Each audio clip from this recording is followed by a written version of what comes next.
Hey guys, how you doing? It's been about a week since my last video, and I just wanted to share a little story of my past. Back when I first got started in youth ministry, this story took place about the late 80s. I just got back into church. I probably recently stopped smoking dope 8 months earlier, and I actually stopped drinking about 8 weeks earlier from this story. There was a youth conference going on downtown Indianapolis. I talked to the pastor. We got the pastor's approval. I was going to take the youth down. We were going to take the church van. And so come time to prepare, when it comes time to leave, yeah, you see my little doggy? She just has to be the center of attention. Anyways, back to the story. When it come time to leave, nobody showed up. I never got a phone call. I never got say, hey, we can't make it. No kids showed up.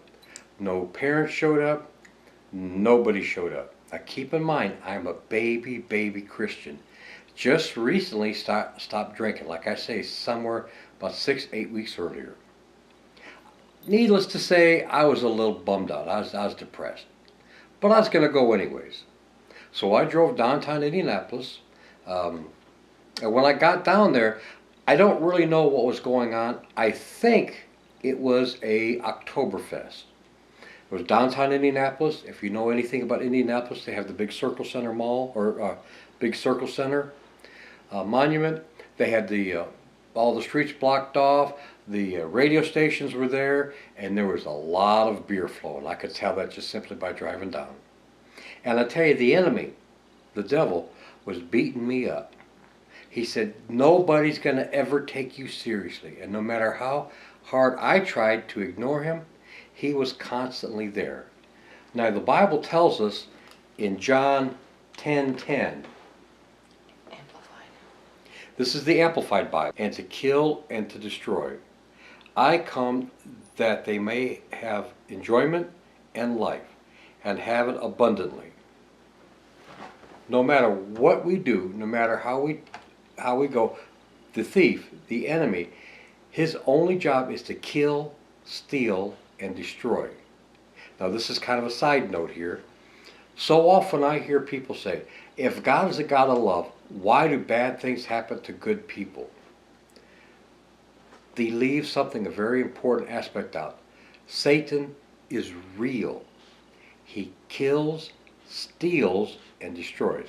Okay, so now getting back to my story. So it was a pretty good youth rally. They had a band there. The music was great. I had a great time. Well, yeah, I had a great time. But the longer I stood there, the more the enemy just kept whispering in my ear.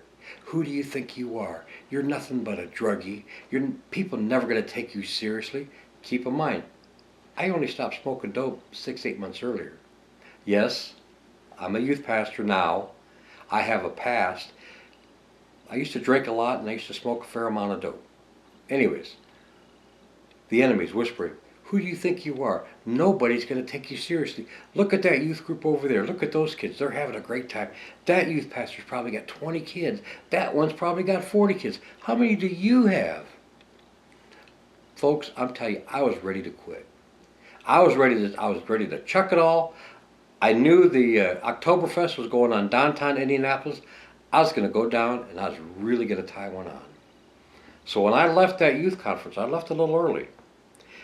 And I had planned every intentions of just forgetting everything and going down and really tying one on.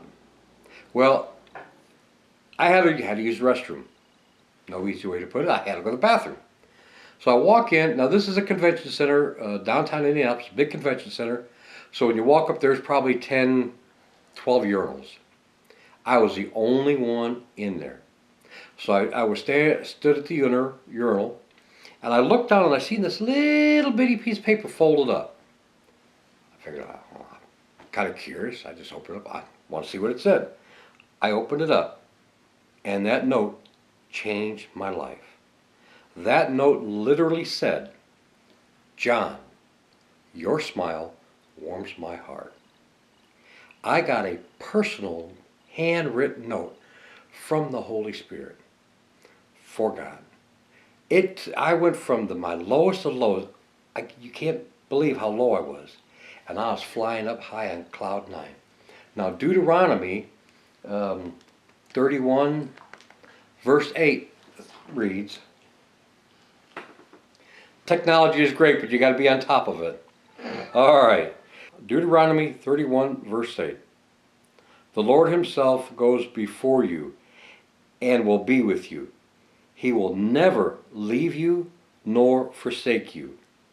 Do not be afraid. Do not be discouraged. Do not be discouraged. Whatever you're going through, God will not forsake you or leave you hanging. Satan will try to get you to believe it. Don't. Bad things happen to good people. That's called life. Yeah, but it's not fair.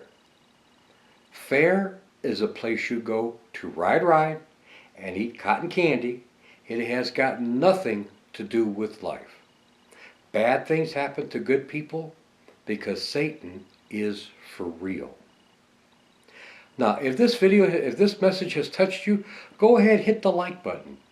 And don't forget, hit the share button too. Go ahead, it's just right there. You're in the neighborhood. There you go. Yeah. You guys have a great week. We'll see you next week.